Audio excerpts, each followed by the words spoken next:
Hello everyone and welcome to episode 110 of the WMMA 5 series in the modern day world as the UFC, as we have our ABC card as Cody Garbrandt, Riley Lawrence, our main event. Two long, great strikers as far as for bantamweights. As far as for them, it's Garbrandt has been gone now for about a year. He was on a pretty good little high before he left for his hiatus, which always pisses me off when somebody goes on hiatus when they're like the second or third ranked guy and literally are waiting for a title fight. And it's like, oh no, I'm gonna take a hiatus. But to get to that title fight, which again, I mean, the man who is the bantamweight champion right now he's 42 years old, but he's racking up so many wins. Legitimately one of the best bantamweight title runs we've seen. Unreal, and obviously Uriah Faber. So, but both those guys, I think, would give Faber some problems standing-wise. But again, the wrestling is where Faber will get you with that experience too, obviously. But for the pieces of mail, before we get to the show, I do want to talk about Thug Rose. In her last fight, I thought she broke her hand. She only broke her fingers, but still, very impressive in her outing. Then Eric Anders has got chronic knee pain. He's going to be out for, yes, we are going to do Izzy and Prochazka. My goodness. Israel Adesanya, Yuri Prochazka. Title for title. Well, not title for title, actually. It's title on the line being the light heavyweight title for Yuri Prochazka. Izzy, he's earned the right to not have to lose his belt. But, light heavyweight fight. Izzy looking for the two-champ status. The question would be, if he does win, will he move up to light heavyweight? Will he relinquish the middleweight belt? Who knows? Who fucking knows? But, of course, we do have Poatan waiting in the wing for him. So, that's going to be a very fun fight, though. But for Eric Anders, he's not going to take on, or not Eric Anders, Jordan Young, rather, is going to be taking on Philip Latou. As for Latou, of course, he had a pretty impressive debut. Not only winning, but beating Khalil Roundtree in under 2 minutes. And, of course, that was in April. So, quick turnaround for him. Because I believe that fight is going to be in July. Yeah, so pretty quick turnaround for him. We'll see how that plays out for him. But, of course, for the ABC card here in New Jersey, Cody Garbrandt, Ronnie Lawrence, our main event, two high-level 135ers. Very, very excited for this fight. As, man, I mean, again, Cody, no love Garbrandt, only 30 years old. Still, it's so crazy that right now in real life he's, in his mid-30s. It doesn't feel like it because it just feels like he's so much older. But him and Ronnie Lawrence, that's a very fun fight. They're only a year apart. Nashville, Tennessee native for Ronnie Lawrence. He is undefeated in the UFC. Both have 13 wins. Of course, for Garbrandt, with that wrestling boxing style and an alpha male guy. Would be interesting if he had to fight the goddamn man who founded Team Alpha Male. But of course, for Cody Garbrandt, he beat Dominic Cruz to become the champion, and they lost, of course, to Dillashaw. Then at the rematch with Dillashaw, then that Pedro Munoz loss, very, very tough. But in the save here, hasn't went into 3 minutes of his fights. He beat up on old Casey Kenny. He beat Rafael Escuño. It's crazy, he was only fighting once a year after having such a crazy schedule in real life. Then took the hiatus. Now he's back. And this is a big-time fight for him to get thrown back into the fire like this. Ronnie Lawrence, the heat is on, for sure. And it's crazy he's the 7th-ranked bantamweight because he's been unreal. He beat up on TJ Dillashaw pretty badly. 30-27 him. Beat Yanni, beat Rob Font. Maybe not the most impressive wins in resume, but he's a bad man, especially the way he was beating Rob Font and Yanni as far as beating them in under 2 minutes. We'll see how he does, though, with Garbrandt. This one could be over in an instant, for sure. These guys hit very fucking hard for two 135ers. As for our co-main event, Montana De La Rosa and the New Jersey native, Aaron Cold-Blooded Blanchfield. For both girls, as far as they're at minus 110 on the betting line, both ways. Very, very close fight. Of course, Montana De La Rosa, huge fight experience edge over Aaron Blanchfield. Literally, her UFC record is more impressive than Aaron Blanchfield's overall record, but of course was the former champ, just lost to Macy Barber. back in June. Her first fight back, beat up on Jillian Robertson pretty badly, 30-27. There didn't get a finish, but was impressive nonetheless. It's crazy. She's had so many fights for us. She's had, this is her seventh fight, I believe, in the save. Oh no, that's our eighth fight. Jesus Christ. 8 fights in 3 years is pretty crazy, but for her, she, of course, she fought 3 times in 2021 and 3 times in 2022. She's been a busy gal, but has been winning along the way, getting rear naked choke wins. She got the armbar win, of course, in her very first fight in the save. Of course, the Macy Barber fight, I mean, technically, a trilogy would be in order. You know, she did get the split decision win over her in the first time around. Would be interesting, for sure. Yeah, she choked out Chikagan. She's very, very tough, but Erin Blanchfield is on a little tear right now. It's at 7-2, but she is only 23 years old. 3-1 in the UFC. Her one loss is to, of course, Macy Barber. That happened in April. She got choked out in the 4th round. Again, Macy Barber just pulls it out in the 4th round, but she completely ran through Katlyn Chikagan in pretty impressive fashion. Beat up on Oniko Montano as well, and she beat up on Antonia Shevchenko in her debut for the company. But my goodness, this little lady's on a tear. She's having good fights. She's a great Brazilian Jiu-Jitsu artist. Her and Montana De La Rosa are really good on the ground. Should be a good fight. Should be a good fight as far as in that regard. As far as they usually don't have bad fights for 2 grapplers too, so that's always exciting. And the women get the co-main as the All-American Chris Weidman taking on OSP. As far as Ovance St. Prix, as far as for OSP, of course, a vet for sure, and Chris Weidman, former champion of the world. And it's a middleweight, but here at light heavyweight, of course. But as far as for his fight, he is, of course, hasn't had a good run ever since he lost.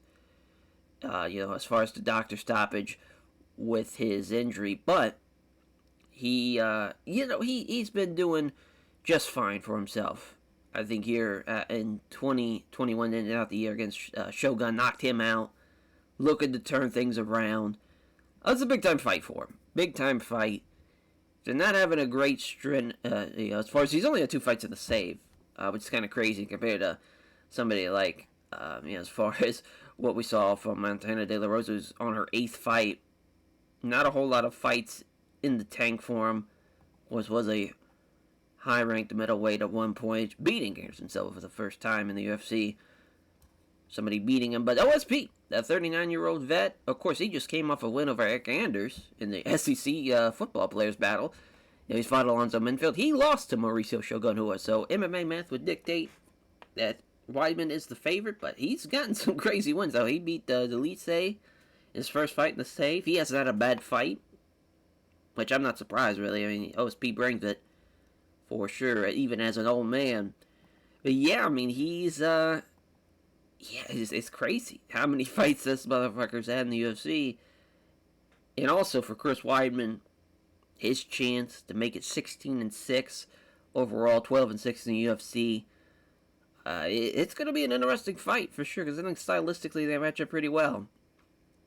As far as I think OSP's got a little bit more miles on him, but Weidman with that injury really changed the trajectory of just what he could do physically.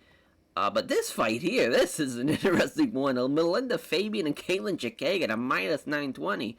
Yeah, I mean, Katlyn Chikagan, no team. Of course, is a former champ, but the reason why she's getting this fight, as you can see, things have not gone her way as of late. Lost 4 straight after being the champ.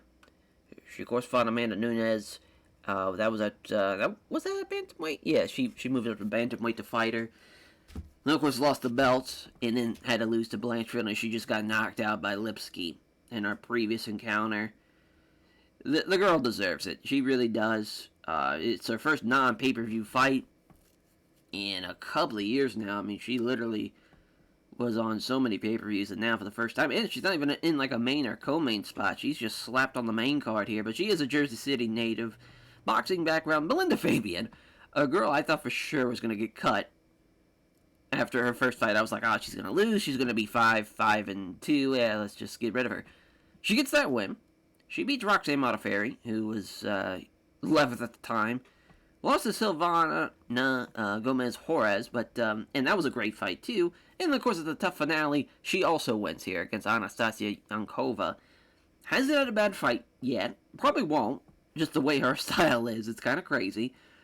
God bless her. You know, a Kimbo fighter that brings it. She's been fighting since she was 12. Good on her. She's got a lot of experience. They're both similar in age. Why not? Fuck it. You know, sometimes... And they're both stand-up. You know, Kimbo and boxing style. Should be a fun fight. Should be a fun one. And Caitlin Chikagan, she's 10th now. And London Fabian, 25th. It's just a great opportunity for both girls, really. But Victor Henry taking on Jimmy Rivera, another guy. And Jimmy Rivera, who has had a tough go of it as of late, and that's why he's a minus 700 favorite. He's taking on somebody like Victor Henry, of course. Josh Barnett guy. He's got one win here in the save at the fight night in 2021 in December. He beat Frankie Zainez, as far as I believe is how you pronounce that. But as far as the catch wrestling background, of course, it's just crazy. But 35, up there in age, a lot of experience. Good opportunity for Jimmy Rivera to bounce back, though. Again, no fight camp for him. He's, lost 3 of his last 4. He did beat Douglas Silva de Andrade with a body kick. But I mean, here's a guy that had beat up on Cheeto. He beat up on Casey Kinney pretty bad. And he got a title fight with Cejudo, which there was a couple of 48-47s there. So it's not like he got absolutely mollywopped out there. Then the Sandhagen loss was tough.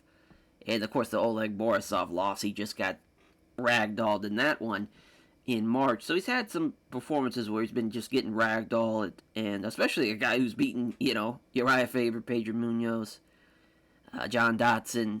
Yeah, it's crazy that he's fallen on such hard times as of late. Sometimes you just need that get-back fight for somebody, and it gives somebody like a Victor Henry who's up there in age and kind of speed rocket them into a big-time fight, because, of course, Jimmy Rivera is a top 15 guy. Was he 10th or 14th? Yeah, it's 14th. Top 15 fighter. Might as well shoot for the fucking stars. Anything can happen here as far as... plus 550 is not too crazy. Not too crazy, but our prelim main, the old man himself, Jim Miller, taking on Rafael Alves, 22-11, 32-16-1. No contest, of course, it's crazy. His fucking UFC record is almost as impressive as Rafael Alves' overall record. Insane. In-fucking-sane. Of course, for Jim Miller. 3-fight loser streak, though. Not the greatest. Which is crazy because in real life, he had obviously got a really good couple of wins and was looking really good out there. I remember he fought in the Apex, I think it was his first Apex fight during the COVID year. He knocked the old dude out in like 12 seconds. Just fucking pop, pop, and dropped him. As far as, still crazy that he's got that old man strength right now. And he's somebody to watch out for sure. Still, even at 38 years old and with all that fight experience, he's got a lot of power, good grapplers, just all around, just a tremendous fighter. For Rafael Alves, though, the truth. We're going to see if he's the truth. He did beat Marabek Tasmanov, so this is not an easy fight by any means for Jim Miller. A guy who beat Tasmanov. Pretty impressive. Pretty impressive. He is a Muay Thai fighter, so that should be a fun one as well. As Ming Shi, the Bunny Bomb, taking on Elise Reed. As far as for Elise Reed, 5-1, another New Jersey native from Princeton. But the China kickboxer, she lost her debut. Did Ming Shi? She lost to Ji Yan. But yeah, that they were beating the fuck out of each other in that fight. That was, of course, last year. 5'3" for old Ming Shi. Miss Reed is also 5'3", so both the same height. For Reed, she was on a low winning streak until she lost to Giara Pence. Of course, she got beat up pretty badly in that one. It was just tough to see because she was doing pretty well for herself. She knocked out Marissa Mezer Valencia, rather, maybe? Either way, she had a great fight in that one in her debut in the UFC. Still not even 30. Well, we'll see what these girls can bring to the table. As far as Ming Shi is the underdog in this fight. It's a strawweight contest there. Phil Hawes and Darren Wynn. Kind of crazy we just now are debuting Phil Hawes. Phil Hawes has all the physical tools. to make something happen, but just could not fucking get it done mentally. And here in the save, he's had he had two fights in Bellator. He signed him up. It's like, all right, let's see what he can do. But waited maybe a little too long. Literally, sat a year out, and now he's finally getting a debut. But I wanted to pick somebody that kind of fit him stylistically, and he's the underdog of this fight because he took it on Darren Wynn, who is, of course, another great collegiate wrestler. Was about to make the U.S. Olympic team. Fought some tough guys, Darren Stewart, Anthony Hernandez. He did, he's got 2 knockouts with knees in both first-round finishes in his previous fights. That was all in 2020, though. He's also had a long layover. I just feel like this was the perfect fight to make for these two. Of course, Phil is he's a New Jersey native as well. So see how the hometown kid can do in his debut. As the super lightweight bout, Joey Black Eyes Davis and Gary the Lion Killer Toman as the South Brunswick, New Jersey native and the Compton, California native. Both guys undefeated. Both guys making their debuts in the UFC. For Joey Davis, of course, we thought about putting him on the when we signed him. There was a potential to be like, he might actually be a little smaller than welterweight, and that's exactly what happened. The super lightweight division really helped him out. And, of course, he, a Division II wrestler that was 133-0. Very crazy. Good on him. He beat Baby Slice. Baby Kimbo. Kevin Ferguson Jr. Heel hooked him, too, so that was pretty awesome. Again, that was in 2020. That was his only fight in the save. He's now taken on a very, very tough black belt in Brazilian Jiu-Jitsu, and it's just a great against submission wrestler in his own right, the Lion Killer himself, Gary Tunin, who has been in a couple of wins, heel hook, leg lock, Kimura. You see that this man gets the job done via submissions, and he's Henzo Gracie Academy guy too. That's going to be an interesting wrestling battle as well. There's a lot of wrestler versus wrestler matches. This could be a very interesting card in the sense of it might be a boring affair. The way this is going, but James Webb making his debut against a former Glory kickboxer in Carl Robertson. Baby K. I thought he was Killer K for a second, but now he's Baby K. He is a clear favorite at -420. Blaze it for Carl Robertson, who is a Neptune, New Jersey native. For the English native, James Webb, 10-3-1. He's gotten a couple of wins on the British local scene. Again, we signed him, and then we're just like, well, I don't know what to do with him. He's 6'2", so he's obviously going to be a middleweight. That division didn't really have a lot of fresh blood, weirdly enough, when we signed him, because so many of the tough guys were coming in. They'd taken up a lot of the fresh matches. Some guys have fallen off from that season. Some have obviously been still rising. And for him to take on somebody like Carl Robertson, this is a huge opportunity for him, but a tough one in that same breath, because obviously Carl Robertson, 4-4-1, not a great record, but he's a New Jersey native. Of course, a former Glory kickboxer. Had the draw with Ryan Battle in his previous encounter. He's fought Brendan Allen. He's fought Marc-Andre Barriat. He's fought some very tough guys, and has beaten some tough guys too. He beat Roman Kopylov, Jack Marshman, Darren Stewart. He's also fought Glover Teixeira, which is kind of crazy to think about. That was on the first ESPN fight night? That's crazy. Huh. Yeah, that opened the show. That is pretty wild. Pretty wild. Everything's fantastic on that show. That's kind of crazy. Yeah, Sandhagen's on the prelim. Bermudez, Alonzo Minfield, Calderwood, Donald Cerrone on that card. Yeah, Jeff Neal and Bilal Muhammad. Crazy. Man, Benavidez on the card. Crazy Greg Hardy's way the fuck up there. Fucking piece of shit. But yeah, Carl Robertson. Good opportunity for him to get a win here and to break that 4-4-1 and go into the positives. And it's crazy, too. He's opening up this show as well. And it's for Cody No Love Garbrandt and Ronnie the Heat Lawrence. Both hard-hitting bantamweights. This is a very fun main event. I'd be shocked if this goes 3 rounds, let alone 5. Going to be a fun one in that encounter. 2 of the best pound-for-pound fighters on the female side of things on our co-main event. Montana De La Rosa and Aaron Blanchfield. Cold-blooded. As far as Blanchfield, 5-2 on the Blurcast stat picks. De La Rosa has submitted 3 of the last 5 opponents, though. It's a very fun fight. in that regard. Chris Weidman got the reach advantage, 6-inch reach advantage over OSP. OSP has finished 3 of his last 5 opponents, but again, MMA math, I would probably go with the Weidman side on that one. And for Caitlin Chikagan, the former champ, taking on Melinda Fabian. Melinda Fabian, you can't overlook her. You can't.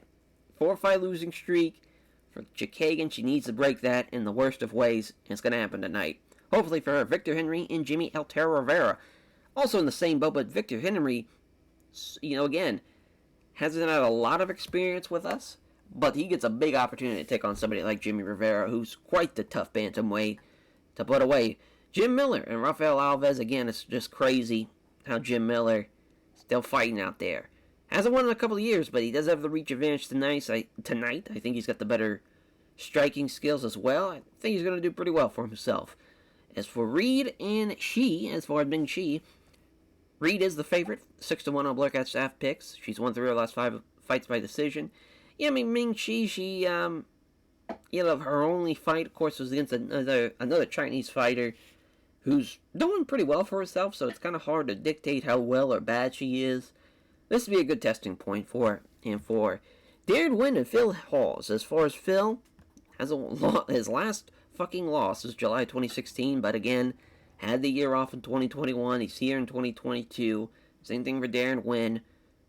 Wynn's got 6-1, so it's not a clear sweep on the Black Hat Staff picks, but that's going to be an interesting fight, with both of them being wrestlers and back-to-back kind of wrestling and submission artist fighters. In this one, too, of course, with Joey Davis and Gary Tonin. As far as for Tonin, he's 4-3 on the Black Hat Staff picks. They're both making the UFC debuts tonight as well. Another UFC debutee is James Webb, who's getting thrown into the fire by a man who hasn't won since November of 2019. Has not gotten a win in this decade. We'll see what happens for Carl Robertson. I always want to put the T in there for Robertson. But Robertson looking to get a big win as a kickboxer. Minus 420 favorite again, like we said. But he is the smaller fighter as far as height-wise. That's going to be interesting. Robertson, no fighting from the home crowd. And here we go. Already coming in. A jab, no power behind it at all from Webb. Left jab, nothing but air on the big right. Nice combination here. Nice jab and a low kick. Jab and a right, or a left hand that lands hard, rather. 2 right jabs, missed the vicious left. Straight left from Robertson. Doing a good job. Doing a very, very good job. Pushing the pace. He's landing combinations. He's doing everything right. And now he lands the left cross that lands hard. Probably broke his fucking nose on that one. James Webb, if you're still standing, you're a real one. And he shoots. Yeah, he knew he was in danger. That was a smart idea. Robertson's doing a good job to block these takedowns. Now he's got control. Now he's going to have him in a clinch. Not going to be good if he gets this Muay Thai clinch. Oh, boy. Doesn't have enough left in the tank to really do anything crazy. Obviously, he's up on the scorecard. Webb's left eye is getting swollen shut now due to the broken nose. So he's fighting with one eye out there. Broken nose. Still getting pieced up. But Webb, he's a tough son of a bitch. He's still fighting. Looking for another takedown. And somehow does not get this takedown. This is not a good sign for James Webb. Webb, again, catches a takedown, but he just cannot get it. Finally gets a takedown. Jesus Christ. But the man is resilient. You gotta give him that. And already a scramble. Holy shit, but he lost it.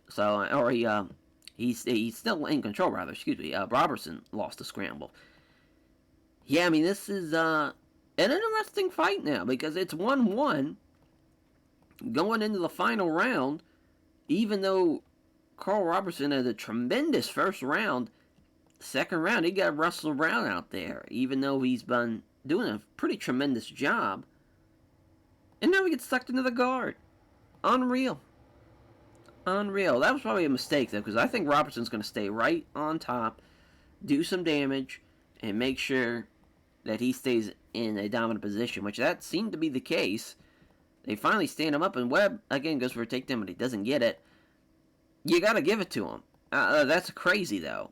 Yeah, that was a weird one. They 29-27 him. That is interesting from Marcos Rosales. I mean, that first round, yeah, he did beat him up really bad. I don't know if I would have gave that a 10-8 round, but good on him. I mean, it's just a mental mistake for James Webb to suck him into the guard like that, because he did nothing once he got him down there. An American Top Team guy out of Portland for Carl Robinson, getting this win. First time in the decade, and he beats James Webb, who, wasn't that impressive, to be honest, in his debut. Not looking too good. When you're taking on a former Glory kickboxer, you take him down one time out of like the 8 or 9 takedown attempts, you're not that guy. You are definitely not that guy. But Herb Dean, our referee for this one, as we start, we're going to start a New Jersey trend tonight. We shall see. Oh, boy. Oh, boy, oh, boy, oh, boy. Davis stopped the leg lock. Went for it again. Now Davis defends it again. Yeah, obviously this is what we're going to see from Gary. Now he's looking to pass. Did it with ease. Side control. Knee bar. Again, that gets fought off. Some elbows here. One of them catches him right on the button. Obviously, Gary's winning this round there. I mean, that was complete dominance. Oh, Joey Davis with the right cross, though. There we go. Left hand, right cross. That's exactly how you're going to probably win this fight by the looks of it. But Gary can't take him down, so we're going to push him against the cage. Trips him. There we go. Now, knee bar again. And Joey Davis blocks it. He's fighting off these submission attempts. Now he's going for mount. Oh, he can't get it. Arm triangle. That also gets defended. Yeah, you're going to see a lot of submissions thrown at Joey Davis. Yeah, that's the thing with this type of style of submission grappling. If they don't get the submission, it's going to be a bit of a stall. But, Joey Davis is fighting hard. Fighting real hard. He's, oh man, now he's got his back, though. That's not good. Trying to get both hooks in. Still going for that rear naked choke without the both hooks getting locked in. Joey Davis fought his ass off. I'll give him that, but Lord have mercy. Oh, nice right cross here. And Gary takes him down again. Yeah, 30-27, but you're going to see that. You're going to see that from two ground guys. Joey Davis is at least trying to land some strikes, but Gary is completely a Brazilian Jiu-Jitsu fighter in all the sense of the world. He is a Gracie Academy guy in the fullest stint. But a good win, though, for him, nonetheless. He was quite dominant in the grappling. Against a guy that was 133-0 in D2 college wrestling. So, you cannot say that the man was a slouch by any means. And it was impressive. And, again, the New Jersey run is still going. 2-0 so far tonight. Darren Wynn evades the big right, and that's going to give him a chance to slam him. Oh, defends it. There we go. Phil Hawes got out of that. Big right hand from Hawes. That's the thing. Hawes' striking is actually really good. Nice right hook to the ribs. Darren Wynn got all of them again. Yeah, as far as Hawes, he's been in control. Of course, he is such a weird-ass 185er with him being 5'7", but he's been able to throw guys around still. And still, obviously the striking advantage is still in Phil Hawes' side, and he cut him above the eye, too. Caught him with the right hook. Left hand, big right hand misses. Phil gets a hold of him now. Oh, well, as far as, Hawes is going to take him down potentially. Nope. Dan Wynn stops him and takes control. Oh, no, never mind. Hawes is still trying to, this time he's trying to slam him. He slams Darren Wynn. That is fucking crazy. Shout out Phil Hawes. He is up on the scorecard. Big right hand lands after the jab missed. 1-2 from Hawes. Beat of a straight right. Got a clinch.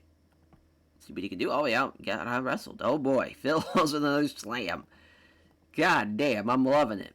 He is throwing this motherfucker around. And again, not an easy guy. Oh, but Darren Wynn might get an armbar from the bottom. Oh, no. Doesn't get it. Well, Darren Wynn needs a finish. Or he's going to get 30-27. He slams Phil Hawes now. Both guys trading slams. Well, that was fun. And now, Darren Wynn, though, it was a scramble now. He's got side control. Jumps to it and see if he can do anything with it. No, not by the looks of it. About a minute left. Oh, they stand him up. Darren Wynn needs a finish, but he's getting caught with body shots. Left jab, right hand. Phil, another right cross. Yeah, Darren Wynn won that round, but he's going to lose this fight, obviously. Phil Hawes, what a win. I'm surprised that was only rated decent. We saw 3 fucking slams. Maybe the first round wasn't the greatest. But Phil Hawes, man, that second round, they did jack shit once he took him down. I did not realize that. And yeah, good on him. Good on Phil, though. He looked very, very impressive and was the underdog in that fight. He did very well for himself. Sanford MMA guy as well. I always say he was kind of like a mini Kevin Randleman in a lot of ways with his wrestling. If he could have capitalized on his potential, definitely could have been of a fun 185. But again, at the same time, it's hard. Middleweights now, they're so big now. There's guys that are 6'1", 6'2", 6'3", in the middleweight division, giving you problems. Or is he? And with the matchup nightmares he creates at 185. He's probably, if he would have cut down the welterweight, but again, 170 is a hell of a cut for somebody like that. If welterweight was 175, it's a little different story, but he's just kind of between a rock and a hard place, really.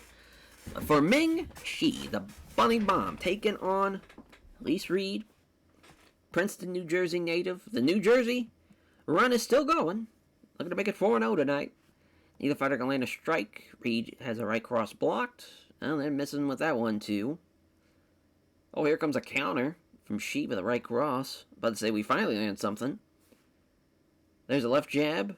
After Reed partially, or parries. I thought it was partially parried, but no, she just completely parried it away. Counters with a quick left jab, but the big right missed. Oh, clean right hand. After Shi launched a left head kick. Oh, that did damage. Oh boy, Reed is in trouble. Shi lands a left uppercut. Doesn't get all of it, though. Went for another high kick. Oh, my lord. And there's a kick to the leg from Reed. Left jab, right cross. Nailing the left cross to Shi. Unreal. Shi now with another right roundhouse kick, this time to the body, though. Missed the left hand in exchange. There's a left cross that lands hard. That's a fucking kickboxer right there, though. Ming Shi's bringing it. I'm loving this. She is landing a lot of combinations, mixing up strikes, going for the body, going to the head, doing a good job. She again with the pair of jabs, followed by a left cross that just misses off the counter. Went for the big head kick, missed it though. She now comes in for the takedown. Unreal. Surprised she's yeah, obviously that's all her. 10-9 there. Surprised she shot for a takedown at the end of the round. Oh, nice leg kicks here to both girls. Oh, counter. Reed comes in with a jab, but missed the right cross, so that could have changed the trajectory of the fight for sure. Big time shot like that. Now, nice counter. Right jab at the kick to the body, getting parried away from Reed. Left hand taking on the gloves. 1-2's off target. And also the right hand block, so that's tough. For Reed, countering the leg kick, does Shi comes in with a jab and a big left hand that misses, though. Oh, clean right hook from Shi off the count, or onto Shi rather, from Reed on the counter. Misses the left-handed Shi. Right hand blocked from Reed. Went for the head kick again, but it's wide the mark. She knows she's got the power to knock her out, though. She's gonna keep going for it. Right jab doesn't make contact on the low kick. Nice right hook from Reed. This is an interesting round. It's been pretty back and forth. Reed with the right hook after the two jabs. Oh, she rocked her. Oh, went for the head kick, just misses by inches. And both girls now have head kicked each other. Oh, my lord. And she got caught with a wicked right uppercut. Down she goes, but saved by the bell. Obviously, 10-9 for Reed. Both girls have at least rocked each other. And, of course, Reed just dropped Shi. Unreal. Unreal third round here coming up. Both girls need it in the biggest of ways. Nice left hand from Shi. Right cross blocked. Either fighter lands a significant strike. Pair of left jabs followed by a kick to the lead leg. Right jab with the left hand taking on the gloves. Oh, nice high roundhouse kick from Reed. Oh, she rocked her again. And a big right hand down goes Ming Shi. And Ming Shi, yeah, she's not going to be able to survive this onslaught. What a win. What a win. And the New Jersey native keeps it going for the New Jersey fighters tonight. And we'll see. Now, as far as we'll make it to our prelim main, Jim Miller, Rafael Alves, Mark Gatto, the referee, cage side judges. Yeah, they both weighed in at 155, both 5'8", as well. Going to be a good fight. Going to be a good one. Take them together. Nice 1-2 from Miller. Quick left, straight right. Jab at a clean right hand from Alves. Oh, got him underneath the eye. Did Jim Miller. Left jab, left to the body. Yeah, Jim Miller's putting it on him. Quick left, straight right. Yeah, they're doing damage. Missed the right hook. Gets countered with a quick left jab and a good right hook.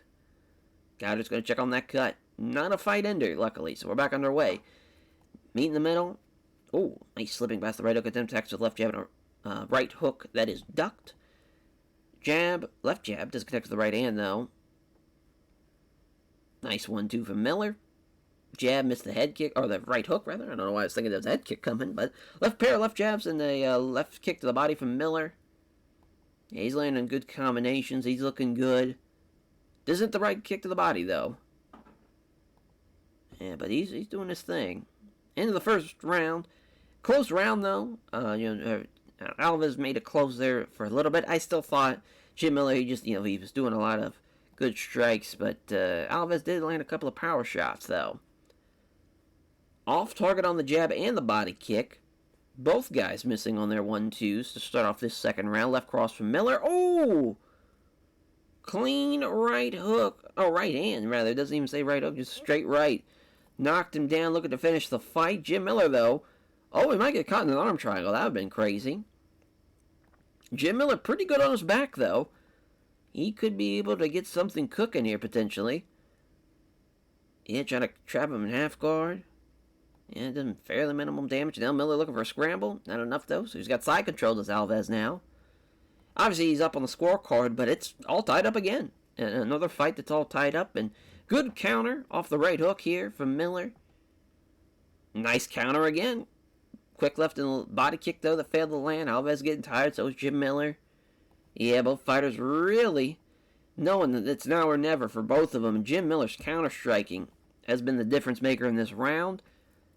I think that kind of woke him up a little bit, that big-time shot. But there's a crunching right hook here from Alves. But again, Jim Miller keeping it going. Left jab, right cross. Left jab, vicious right hook. Oh, we got eye poked. Damn, that's tough. Poor Alves. I mean, he was probably rocking and rolling there a little bit after that shot. But the eye poke stopped the action. And nice counter again. Quick left jab and a solid right hand. I mean, if they would have took a point away, Jim Miller would have been fucked. But he might have won this fight. Oh, they went with Alves. Jesus Christ. 230-27 is kind of crazy. But what a win. What a win for Rafael Alves. Poor Jim Miller. Still can't get a victory. Tough break. And he broke the New Jersey streak tonight. What a win, though. What a win for Alves. You got to give it to him. As far as our main card opener, Victor Henry, Jimmy El Tiro Rivera. Mark Otto's the referee. Cage side judges. Rivera coming in as the, of course, the New Jersey native. Like we've seen a lot tonight. And Rivera ignores the touch of glove. So he's out for blood by the looks of it. And there's a fucking left hook to the body. Left hook from Henry now. Big right hand from Rivera. Left hook. Oh my lord. Look at fucking Victor Henry go. Throws quick 4 punches. 2 of them land, but nothing but gloves on the right hand, though. Jab and exchange from Henry. 1-2 from Rivera. Left hand, beautiful straight right. Counter jabs from Henry again. My God, he's still striking with him. Blocks the leg kick, counters the right hand. Nice left jab and a great right hook, though. Off the counter strike. Rivera hasn't dropped him or anything.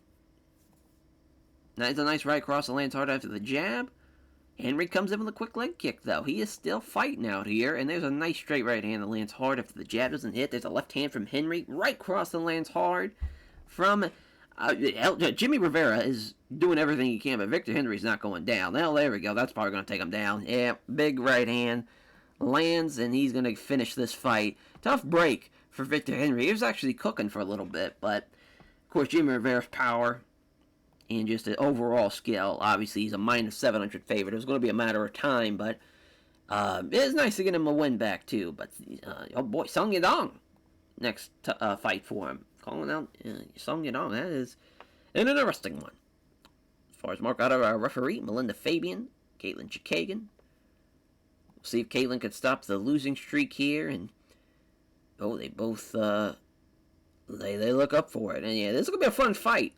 Sure, minus 920 favorite. You figure Caitlin Chikagan is the clear favorite, but Melinda Fabian has pulled off upsets before, and she just about landed a head kick that might have ended this fight if that would have landed. And she did a good job, but here comes a big Man, a left hand off the counter. Again, Melinda Fabian, the Kimbo style. It's a great counter-striking approach. Damn, she got it caught with the right hand, but she's able, when she is counter-striking, to do a lot of good things. But Caitlin Chikagan this time dodges the right hand and counterattacks the great right hook. Two left hands from Chikagan off the counter. It's a right hand from Fabian.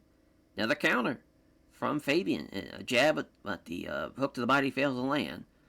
Neither fighter lands out of the flurries there. Right cross is blocked at the left target. Off the left jab is off target, rather. A minute left. Fabian still walking her down. Two counter left jabs from Chikagan. Chikagan with a right roundhouse kick to the body. Oh, she catches her with a right roundhouse kick to the body. Yeah, Melinda Fabian won that. Oh, wow, I guess not. I thought she won that fucking round, to be honest. Yeah, I guess Chikagan landed more power shots, but Melinda Fabian was doing a good job. It's close. It's probably way closer than it should be for a minus 920 favorite, but she's doing her thing. Pair of left jabs, left kick to the body. Fabian comes in with a quick kick. It's another good counter. Oh, glancing blow with a high kick here. But again, Fabian with these kicks. Oh, nailed her with the right cross to the Chikagan as she rocked her with that. Went for the massive right hand, but Fabian again regains composure and she's hanging in this fight. She's a tough son of a bitch to put away. I am not surprised by the wherewithal that this woman's got. She's making her work for this win. Jabbing exchanges, a straight right on the button, and that's going to drop her. Boy, oh boy, now she's up. Oh, wow, she's going to hang in there, on knee bar. How about that? I'm surprised they didn't in the fight, but another round. And yeah, Caitlin Chikagan, this time she's definitely clearly up on the scorecard, I would say, after that one. We don't know. You never fucking know. That's a nice right cross, lands hard. Jab nothing midair on the big right. Starting to get tired. Nice 1-2. Jab and a crunching right hook. Oh, there's an uppercut from Chikagan after the jab, and down she goes, and she's going to finally... Oh, no. Just going to go for mount. Nope, she can't get it. Goes for mount again. It's a scramble. And she's got her back, too. Oh, wow. Giving up back control. Unreal. There's a right cross from Chikagan. Beauty of a straight right again, and Fabian is rocked again. Lord have mercy. Did this woman earn a fucking paycheck tonight? Jesus Christ. Yeah, they're going to say it's a 10-8 round. 30-26 for Caitlin Chikagan. Melinda Fabian, though, did not get finished. And I think that's a glaring issue for Caitlin Chikagan. Did not be... But again, Melinda Fabian's so tough. It was, it's funny, we gave her a fight to get her confidence back, but it was not a gimme fight by any means. She had to earn that victory. She kept on staying alive out there. Did Melinda Fabian, but yeah, so good work, though. Yeah, obviously 30-26, dominant performance by the looks of it, but really, it's just the crazy resilience of the challenger in that one, or the losing fighter, since they're not really challenging for championships or anything, but the All-American, Chris Weidman, OSP, and they touch gloves here. Both guys, of course, big-ass light heavyweights, and a former, light middleweight. And Chris Weidman, which, again, we were talking about the middleweights being big. He's 6'2", was out there at middleweight. But they engage here. Clean right hand in a great 1-2 from OSP. Both guys already landed big shots. Left to the body from Weidman. Oh, my God, a head kick. Oh, my God, OSP. He's got that old man strength. He's just running through people. Jesus Christ, what a win. OSP gets done under a minute. Some big motherfuckers out there. That's the thing. Those guys hitting at 205 like that, it could be over in an instance. And for Aaron Blanchfield, taking on Montana De La Rosa. De La Rosa's trying to get trying to get some hits in, maybe potentially. Willing to take some hits. Gets close enough to grapple. But this is going to be a crazy fight. So again, both these girls look to get back into the title picture of the 125 division.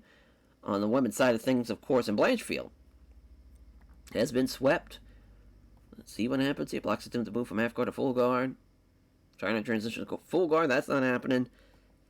Bit of a stalemate here. There we go. Herb Dean's going to stand him up. Oh, nice combination here. Blanchfield. All of them, they lands the right hand. Nice jab and a low kick from Blanchfield. Yeah, Blanchfield's striking is pretty solid. Oh, what a fucking head kick Lord have mercy. Down she goes. Caught her with the head kick. Some big rights as well. She's going to hang on, though, is Montana De La Rosa. What a crazy, crazy fight already. Beauty of a straight right here from Blanchfield. Crunching right hook. Montana De La Rosa's in big, big trouble here. She's looking to sweep her, though. Doesn't get it. Blanchfield blocked it. Now she's going to trip her. Oh, no. Oh, no, Blanchfield, actually. Never mind. I thought it was, I thought she had control here, but no, it's De La Rosa going for another trip. Now she's got control. Now she's got her against the cage, but De La Rosa gets out of it. Nice straight right hand. I mean, yeah, crazy that De La Rosa's still pushing this fight because she's getting caught with another head kick here. That knocked her out cold. What a savage Erin Blanchfield is. Jesus Christ, 8-2. Great striking, great grappling. Got the tools for sure. Got the tools, and Hard Knocks 365 girl as well. Did a tremendous job tonight. Our main event, Cody Nudlove, Garbrandt, and Ronnie the Heat Lawrence. Our referee here, Dean, again, heard the fucking just refereeing all these bouts. Tentative left hand. Nice flurry here. 1 of 3 punches. Lawrence evades the big right. Pair of jabs in exchange. Nice right hand. I mean the center. Dodges the right hand. Counterattacks with a quick left jab. Oh, it doesn't say which side, but I'm assuming it was a quick left jab, then a clean right hand. Now Lawrence goes southpaw. Interesting. Yeah, Ronnie Lawrence lands a shot, but it was just out of a flurry. Nice right hook from Garbrandt. Jab missed the right hook to Garbrandt, and nice roundhouse kick to the body. Garbrandt, and now Ronnie Lawrence is going to try and take him down. Interesting. You're going to use that wrestling. Going to keep him up against the cage. Some hard foot stomps. Not what I expected. I did not think Ronnie Lawrence would bust out the fucking wrestling early. But he's counter-striking still. A good click. There's the right jab and a kick to the lead leg. Nice 1-2 from Garbrandt. Yeah, I mean, that's a close round. It was a good round. They give it to Ronnie Lawrence. I mean, I felt like it was pretty close. What was the metrics? Oh, wow, he landed a lot more. Yeah, but probably when he got him against the cage, I'm assuming. Yeah, I could see that. But it's still, this is going to be a very good fight. Flurry of punches comes in from Garbrandt. Failed on the big right to the body, though. And Lawrence again switching to southpaw. Nice head kick. Does some damage. Oh, my lord. Garbrandt is wobbled. Ronnie Lawrence with a great counter strike. A left hook. He eats it, though. Oh, another big left. And down. Oh, he doesn't go down. Jesus Christ. Herb stops the fight. Yeah, I mean, Garbrandt was getting fucked up there. Fun fight, though. Yeah, it definitely lived up to the main event caliber fight that we expected from those two. And yeah, I mean, Cody Garbrandt, he's one tough fucker. Tough man. What a main card. The prelim was kind of, again, we knew potentially with the back-to-back grappling affairs it could be a bit of a but once we got out of that, we had some great fights. Good stuff. And we made almost $2 million. So shout out to us there. Yeah, Ronnie Lawrence, Blanchfield, OSP, Chikagan, and Fabian. Jimmy Rivera. Alves. He did well tonight. Actually, but I'll give it to both him. And same thing here. Bill. Gary. Yeah, probably it. Sorry, Carl Robertson. Oh, actually lost money because oh my god, Chris Weidman made $1.5 million. Shout out to him. I don't know if he earned that paycheck, but hey, good on him. The motherfucker got it. As that will do it though for this episode. Thank you all for watching, and we'll catch you guys next time as we end out the month of June. And I believe, is the Fight Island card? I think is coming up, because I don't think it's a fight night. Oh no, it's be International Fight Week. Yeah, we'll be in Vegas actually. International Fight Week, as far as we'll have, Chikagan and Velismus, who of course in real life is now retired, but of course for International Fight Week, champion versus champion for the light heavyweight title. Israel Adesanya moves up to light heavyweight to fight Prohaska. He is still, of course, the middleweight champ, but moving up to maybe potentially become a double champion, and maybe even potentially moving up and out of middleweight entirely. Who knows? Maybe he'll stay a light heavyweight, or maybe he'll go back down to middleweight after this. Who knows? Who the fuck knows? But we will catch you guys next time for that fight night. Take care, everyone.